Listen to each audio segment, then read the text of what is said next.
ನಮಸ್ಕಾರ ಸ್ನೇಹಿತರೆ, ಇದು ಒಂದು ಏರ್ ಕೂಲರ್. ಇದನ್ನು ನಾವು ಉಪಯೋಗಿಸ್ತಾ ಇಲ್ಲ, ಯಾಕಂದರೆ ತುಂಬ ಜಾಗ ತಗೊಳುತ್ತೆ, ತುಂಬ ಶಬ್ದ ಮಾಡುತ್ತೆ ಅಂತ ಉಪಯೋಗಿಸೋದನ್ನ ಬಿಟ್ಟಿದ್ದೀವಿ. ಆ ಒಂದು ಏರ್ ಕೂಲರ್ನ ಬೇರೆ ರೀತಿಯಲ್ಲಿ ಯಾವ ರೀತಿ ಬಳಸ್ಬೋದು ಅನ್ನೋದನ್ನು ಈ ಒಂದು ವಿಡಿಯೋದಲ್ಲಿ ತೋರಿಸ್ತಾ ಇದ್ದೀನಿ. ತುಂಬ ಬಳಸಿರ್ತಕ್ಕಂಥ ಒಂದು ವಸ್ತುವನ್ನು ಗುಜರಿಗೆ ಹಾಕಿ ವೇಸ್ಟ್ ಮಾಡೋ ಬದಲು ಅದರಲ್ಲಿರುವ ಬಿಡಿ ಭಾಗಗಳನ್ನು ಬಳಸಿ ಬೇರೆ ರೀತಿ ನಾವು ಉಪಯೋಗಿಸ್ಕೋಬೋದು. ಅದನ್ನು ತೋರಿಸೋಕ್ಕೋಸ್ಕರನೇ ಇದು ಒಂದು ವಿಡಿಯೋ ಮಾಡಿರ್ತಕ್ಕಂಥದ್ದು.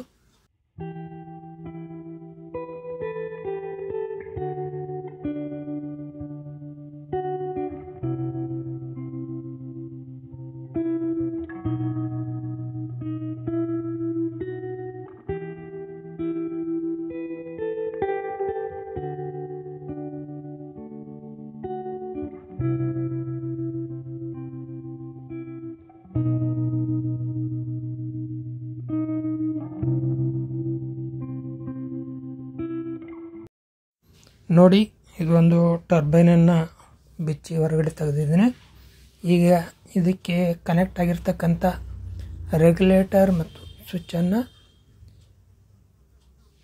ತಗೊಳ್ತಾ ಇದ್ದೀನಿ, ಯಾಕಂದರೆ ಮುಂದೆ ಮತ್ತೆ ಅದು ಉಪಯೋಗ ಬೇಕಾಗುತ್ತೆ. ಹಾಗಾಗಿ ಅದು ಕೊಟ್ಟಿರೋ ವೈರ್ ಕನೆಕ್ಷನ್ಗಳು ಮತ್ತೆ ಕನೆಕ್ಟ್ ಮಾಡೋದಕ್ಕೆ ಬೇಕಾಗುತ್ತೆ. ಹಾಗಾಗಿ ವೈರಿನ ಬಣ್ಣಗಳು ಗೊತ್ತಾಗೋ ರೀತಿಯಲ್ಲಿ ಅದನ್ನು ಕತ್ತರಿಸ್ಕೊಳ್ತಾ ಇದ್ದೀನಿ. ಅದೇ ರೀತಿ ಮುಂದೇನೂ ಅದು ಮತ್ತೆ ಬಳಸಬೇಕಾದ್ರೆ ಅವು ಮತ್ತೆ ರೀಕನೆಕ್ಟ್ ಮಾಡೋದಕ್ಕೆ ಬೇಕಾಗುತ್ತೆ.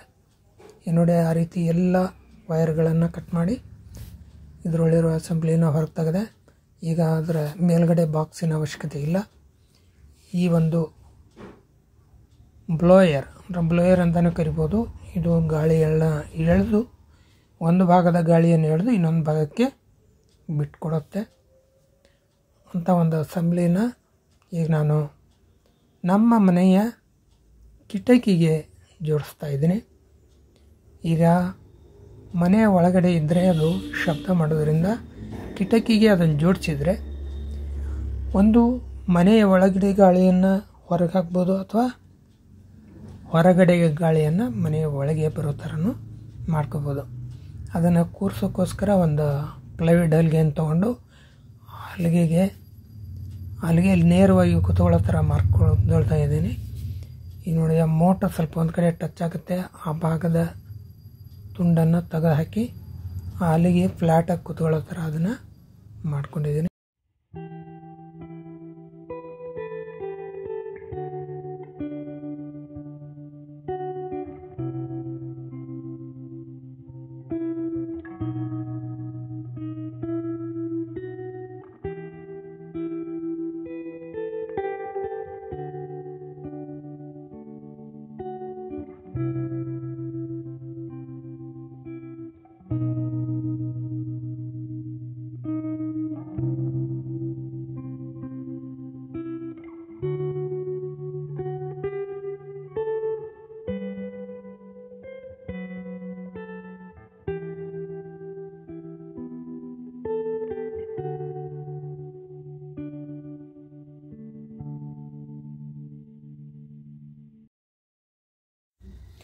ಈಗ ಸಂಪೂರ್ಣ ಅಸೆಂಬ್ಲಿ ಮತ್ತು ಹಲಿಗೆ ಸಮೇತ ತಗೊಂಡು ಕಿಟಕಿಗೆ ಜೋಡಿಸಿ ಬಿಗಿ ಮಾಡ್ತಾಯಿದ್ದೀನಿ.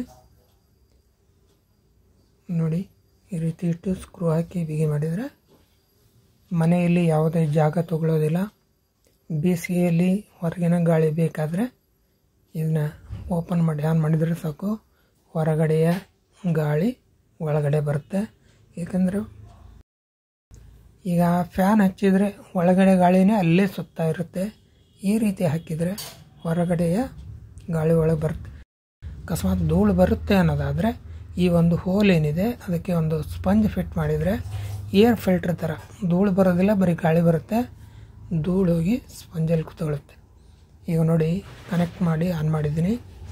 ಅದರ ವಿಂಡ್ ಡೈರೆಕ್ಷನ್ ಕೂಡ ಚೇಂಜ್ ಮಾಡ್ತಾ ಇದೆ. ಅದನ್ನು ನಾನು ತೆಗೆದಿಲ್ಲ, ಅದು ಹಾಗೆ ಇದೆ.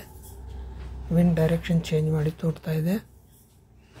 ಒಳಗಡೆಯಿಂದ ಈ ರೀತಿ ಕಾಣುತ್ತೆ, ಹೊರಗಡೆಯಿಂದ ಈ ರೀತಿ ಕಾಣ್ತಾ ಇದೆ.